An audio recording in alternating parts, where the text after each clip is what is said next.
Kryetari i Partisë Demokratike Sali Berisha deklaroi se të hënën opozita do të protestojë para godinës së qeverisë për të kërkuar largimin e kryeministrit Edi Rama dhe numri 2 të qeverisë Belinda Balluku. Në një komunikim me qytetarët në rrjetet sociale, Berisha sqaroi se Edi Rama është përgjegjësi kryesor për tunelin e Llogaras, por edhe për dosje të tjera që sot janë hetim nga SPAK-u. Ndaj protestat do të zhvillohen çdo javë para selisë së qeverisë. Nuk është një protestë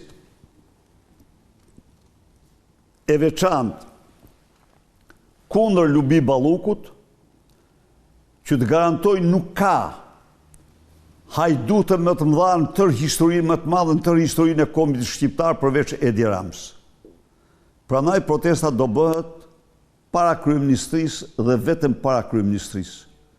Aty kanë zyrat të dy ata, kryeministra dhe zëvendës kryeministër. Berisha sqaroi se dubimi së hënës do të ketë formën e një parlamenti ku do të flasin deputetët e Partisë Demokratike dhe qytetarët, ndërkohë që protestat e tjera do të nisin së shpejti, pasi sipas tij vetmja rrugë e përballjes me mazhorancën socialiste janë protestat. Të ngrihemi në protesta dhe vetëm protesta. Përndryshe, farse ardhshme elektorale nuk do të jetë me 52% Edi Rama, por do jetë me 62 ose 68%.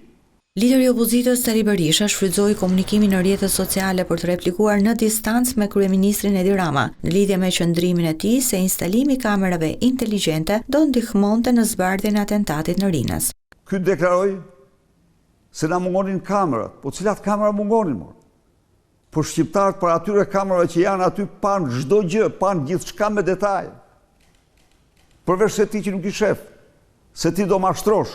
Ndërkaq kryetari i PD-s Berisha lajmëroi se ligjin e sapo miratuar për barazinë gjinore do ta çojë në gjykatën kushtetuese dhe do të mbledh firmat e nevojshme për ta çuar në referendum.